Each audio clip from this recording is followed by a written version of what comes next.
Assalamualaikum warahmatullahi wabarakatuh.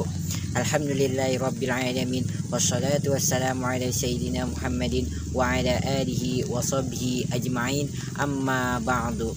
Awalan hayya bina nasrullahi azza wa jalla alladhi qad ataitana ni'man kasyiratan fa najtaman fi hadal makan al mubaraka insyaallah amin. Saniyah salatan wa salaman daimaini mutalazimaini ala habibina wa syafi'ina wa maulana Muhammadin sallallahu alaihi wasallam alladhi qad ahmalat minaz zulumati ila nuril ilmi. Taib mubasyarakatan faqat, dimanapun kita berada, semoga dalam lindungan Allah subhanahu wa ta'ala dan semoga kita dalam sehat walafiat. Saya di sini akan menyampaikan tentang pesan-pesan yang penting yang mungkin terjadi pada beberapa hari kebelakangan ini tentang pemerkosaan, tentang pemerkosaan santriwati oleh ulama, mohon maaf. Nah, ini kita akan mengambil satu contoh. Apa sih itu ulama? Siapa ulama sebenarnya? Apakah ulama seperti itu? Bukan. Ulama bukan seperti itu. Apa kata Al-Quran? Al-Quran menjelaskan, innama yakhsyallaha min ibadihil ulama. Sungguh kata Allah, ciri utama ulama itu kalau sudah ada ilmunya, maka dia akan merasa takut yang amat mendalam kepada Allah subhanahu wa ta'ala. Makanya kalau ada orang yang berjubah ulama, pakaiannya seperti ulama, pecinya imamahnya panjang, sorbannya panjang, jangan katakan dia ulama terlebih dahulu. Lihat dia punya salatnya, lihat diri dia, lihat apakah dia takut kepada Allah atau tidak. Maka mustahil ada ulama yang mengatakan semua agama sama, menghadap Tuhan yang sama. Mustahil ada ulama yang memperkosa para santrinya. Mustahil. Kenapa? Kalau ulama itu kalau sudah ada ilmunya, maka dia akan merasa takut yang amat mendalam kepada Allah subhanahu wa ta'ala. Takut kalau salah ngomong, takut kalau salah pandang, takut salah memfatwakan yang tidak baik, yang tidak diridhoi oleh Allah subhanahu wa ta'ala. Tapi nasib itu kayak wali, kayak wali. Contohnya dia bisa terbang, contohnya dia bisa berjalan di air. Wali itu terbagi menjadi dua, ada wali Allah, ada wali setan. Bagaimana cara melihat itu wali setan atau wali Allah?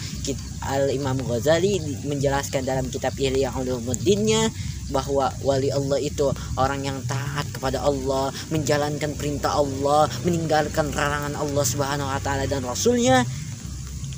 Timbang dulu di syariatnya. Kalau dia punya timbangan baik, menjalankan perintah Allah, taat kepada Allah, taat pada Rasul, meninggalkan yang dilarangnya, maka saksikanlah kalau dia bisa berjalan di air, berjalan di atas awan, maka saksikanlah dia itu betul-betul wali Allah.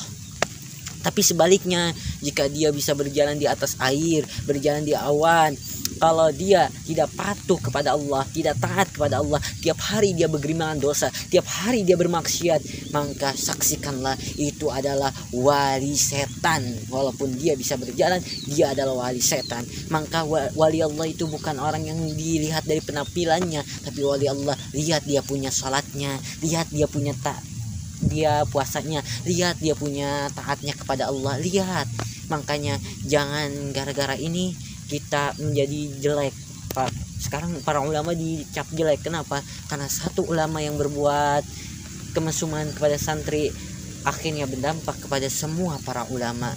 Na'udzubillahi min dzalik. Ini adalah oknum yang ingin memecah belahkan, ingin memprovokasi kita. Maka semoga kita terhindar dari provokasi ini. Dan ketika ada berita itu, ada orang tua yang mengatakan, saya jadi khawatir menitipkan anak ke pondok pesantren. Ternyata ulama tuh seperti ini. Jangan salahkan pondoknya, tapi salahkan orang yang melakukannya. Anda punya rambutan 3, yang satu berwarna hijau, yang 2 berwarna merah. Yang hijau Anda makan pahit, Anda bilang pahit. Lalu Anda yang keduanya Anda bilang pahit, padahal Anda belum mencobanya. Maka jangan seperti itu. Pesantren juga tidak. Pesantren mengajarkan seperti itu. Pesantren mengajarkan akhlak, pesantren mengajarkan adab. Maka kalau ada pesantren yang mengajak kejelekan, mengajar kemaksiatan, itu bukan pesantren. Pada dasarnya pesantren tidak mengajarkan seperti itu. Dari zaman dulu pesantren sudah terbukti mengajarkan akhlak-akhlak yang baik. Maka dari itu jangan sampai kita terprovokasi, jangan sampai kita terbawa isu-isu yang kita sendiri belum tahu. Makanya kalau ada isu-isu tabayun terlebih dahulu, klarifikasi dulu. Di pesantren tidak jelek pesantren. Itu hanya oknum yang ingin menjelek-jelekan pesantren. Oknum yang ingin menjelek-jelekan pesantren. Padahal pesantren tidak seperti itu. Gambaran pesantren tidaklah seperti itu. Ingat, pesantren adalah tiang untuk negara Republik Indonesia. Waktu penjajahan, pesantren sudah terbukti untuk membela rakyat Indonesia dari penjajahan. Ingat, pesantren dari dulu sudah terbukti untuk berjuang, untuk berkontribusi menghadapi para penjajah Belanda. Makanya mustahil sekarang ada yang mengatakan, pesantren ini itu teroris, pesantren teroris, anak santri teroris.